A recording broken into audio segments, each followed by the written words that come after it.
So I just got done walking my dog for the last hour, listening to Japanese music at the same time. Turns out it's a really good combo. I highly recommend it if you have the chance. But stay home. um, and during that time, I thought long and hard about this upcoming general election and whether or not I could vote for handsy Uncle Joe, status quo Joe. And I'm not a Bernie or bust guy. Like I would have been willing to vote for Warren, and fuck, I might have been willing to vote for Buttigieg. But I don't know if I can vote for Joe. I honestly don't think so at the moment. Yeah, Joe is the lesser of two evils. He's the lesser of two rapists. But man, like, is it enough? No, I don't think it's enough. I mean, there is the legitimate strategy of Trump sucks, vote for me. And it turns out it's an effective strategy to get people to go out and vote. Though, is it enough for policy? No, absolutely not. I mean, in terms of policy, he's better than Trump. He's better when it comes to climate, healthcare, wages, education. Though, it's not enough. It's not enough. And I think Joe Biden needs to make concessions and incentivize voters to go out and vote for him. I'm not voting for him right now. Well, I'm not literally voting for him, but you know what I mean. I'm not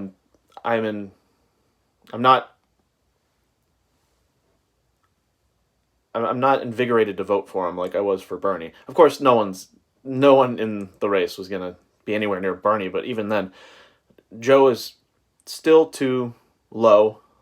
Rhyme intended, I guess. He doesn't motivate his base. I mean,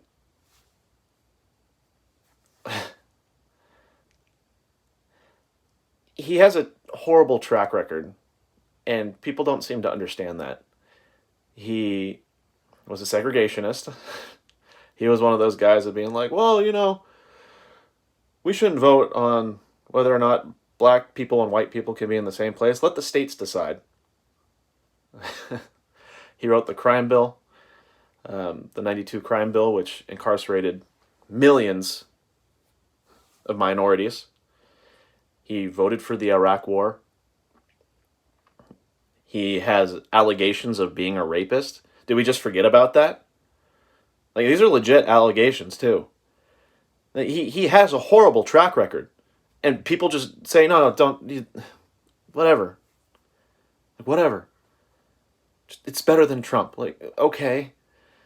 So, gonna pick a lesser rapist? Is this... Welcome to America, where you pick the most fucked up people and you put them in the White House. Good job, America. Have we not learned? Clearly we haven't. No. We didn't learn in 2000 when Al Gore lost against George Bush. We didn't learn in 2004 when John Kerry lost to George Bush. We didn't learn in 2016 when Hillary lost to Trump. Hillary lost to Trump, a reality TV star. Granted, Hillary is nothing to be thrilled about. I think she's a terrible person. But shit, man. She's more coherent than Joe. Joe can barely get a thought out without just interrupting himself in the middle and being like, oh, that's my time. He couldn't even get the we hold these truths to be self-evident that all people are, or that all men are created equal. I fucked that up too. All men are created equal. But he went halfway. He's just like, you know the rest of it. Like, I'm not in the Bernie or bust camp. Like, I would have been willing to vote for Warren, even if it would have killed me inside. At first, I wouldn't have been able to, but, I mean, she's way better than Joe. Though, yeah, I'm not opposed to the idea of talking about Joe Biden and voting for him. I'm a reasonable person. I think I am. I'm not being unreasonable in what I'm saying. I understand the lesser of two evils argument. I get it. And it has validity to it. But that doesn't mean that's enough. There's more that has to be done. Joe has barely thrown a bone to the progressive base and having Medicare at 60. Frickin' Hillary had, she proposed Medicare at 50. That's 10 years better than Joe. Like, he's going backward in that step. And he'll forgive some student loans for lower and middle class, like kind of, but not really. I mean, he wants to expand the ACA so more people can have access to health care. Like, that's good. Yeah, again, he's better than Trump. But just because he's better than Trump doesn't mean I need to fall in line. In fact, I find it very weak and very soft that people are just like, nope, got to get behind Joe now. You just got to get behind Joe. Suck it up. Just suck it up. Fall in line. Suck it up. And then here I am saying, no, apply more pressure. Get him to come to us. I don't need to go to him. Are you kidding me? We're just repeating the same cycle that's been going on for ages and ages. Aren't you sick of it? Why do you think people are so disaffected when it comes to politics? This representative democracy, and yet the people aren't being represented. Well, Jarrett, you got to know, not everyone's for the policies you are for. Okay, yeah, that's true. Though, if we look at the primaries and the exit polls, you could see that Medicare for all, pretty popular. Free public education, pretty popular. A living wage, pretty popular. You know, stuff that people can get behind. It's not like pretty popular. I'm talking about over 50%. Like, it's no wonder people don't want to go out and vote. Like, I'm principled and I'm going to vote no matter what. Though, just going soft and being like, nope, gotta vote Joe, gotta vote Joe, gotta vote Joe. You just gotta do it. You gotta do it. You have to, Jarrett. You have to. No, I don't. I don't have to. And the thing is, I'm not going to unless he starts making proposals that lean a little bit more to the left. Now, thankfully, we had Bernie Sanders. Because of Bernie Sanders, the Overton window has shifted a little bit more to the left. Him putting on policies that are leftist and popularizing them has changed the dynamic in politics. You cannot campaign as a corporatist anymore.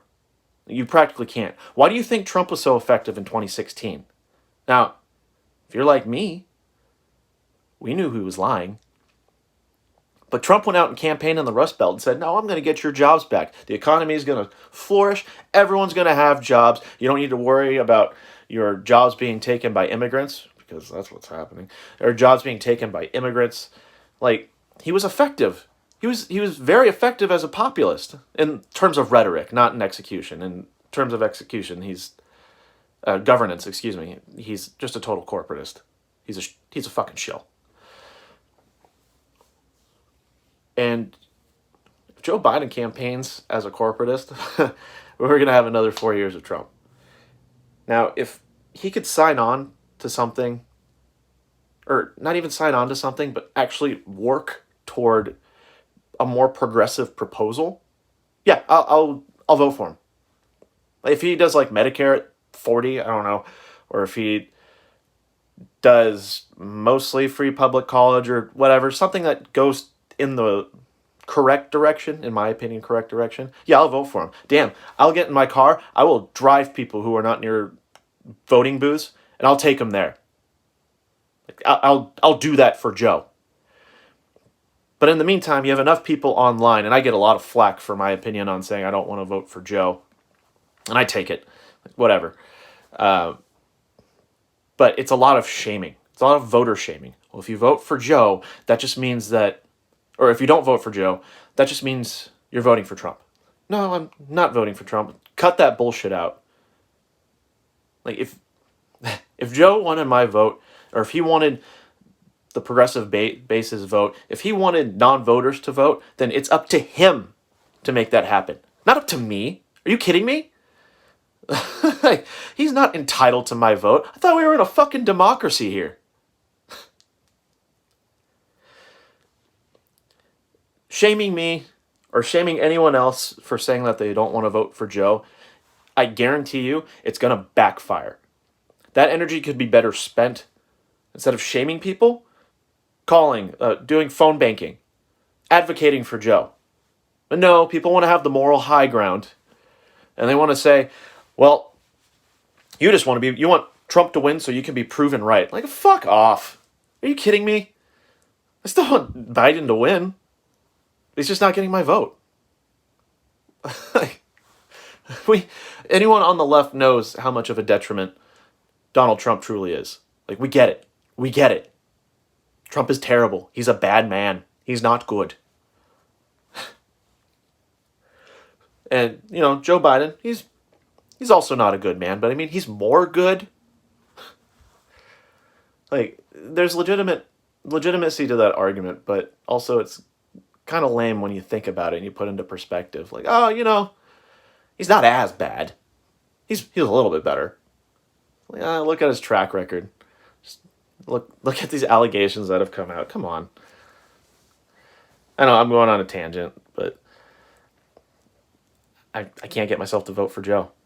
And if any Biden bros are going to come after me and try to shame me, you are making my point for me. You're making the case worse.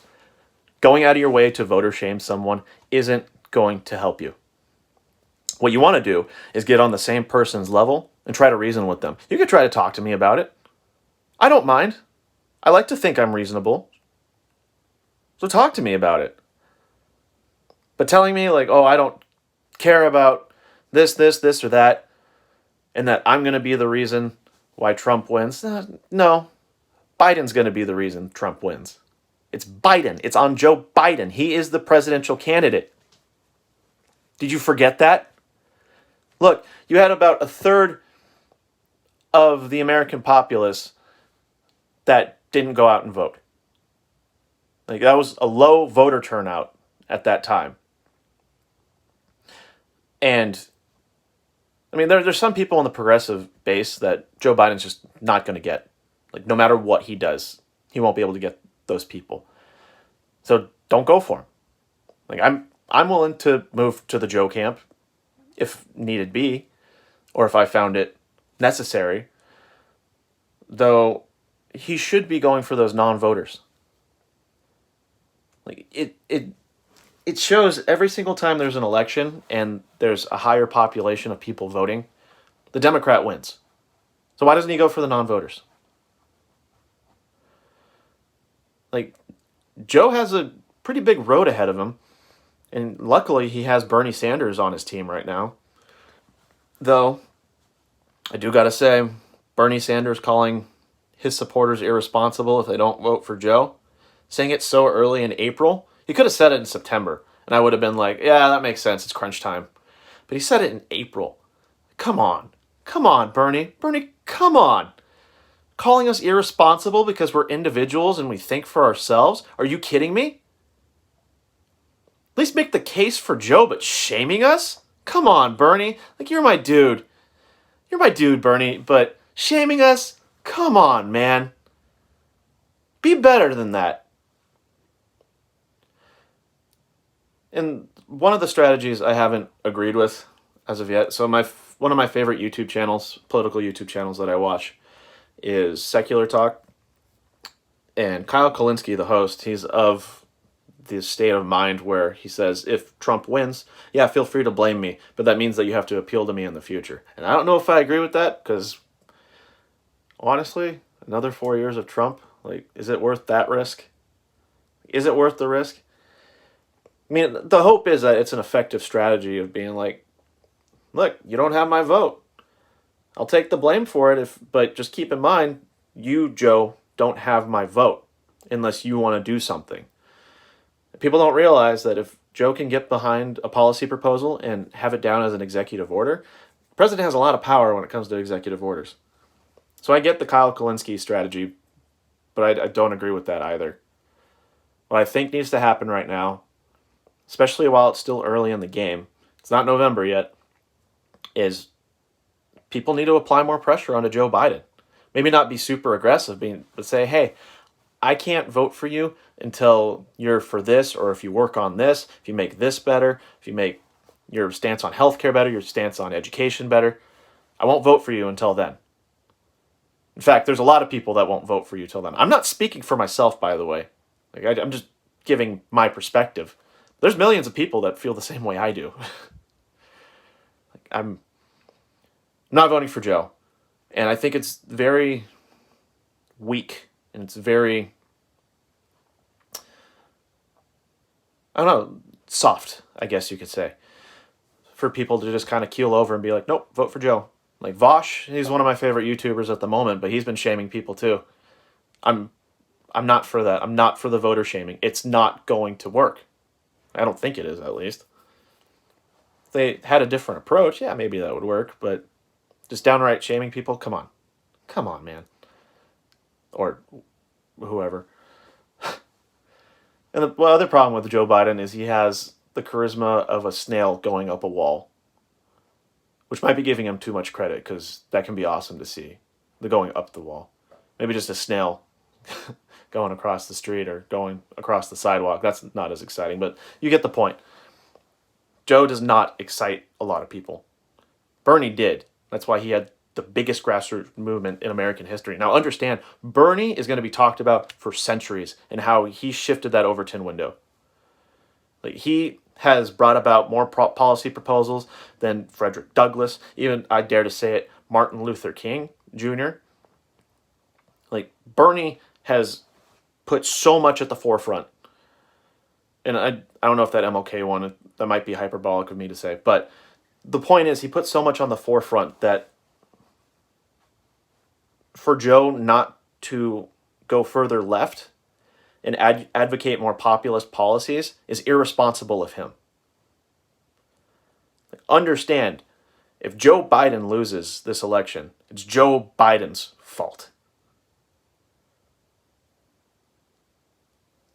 Yeah, I'm starting to repeat myself. I can't vote for Joe at the moment. And I'm going to apply more pressure. He's got to do something. Medicare at 60 is weak. We'll see what happens. Anyway, I should stop this right now before I start saying the same thing over and over and over again. So in the meantime, stay home, stay safe. See ya.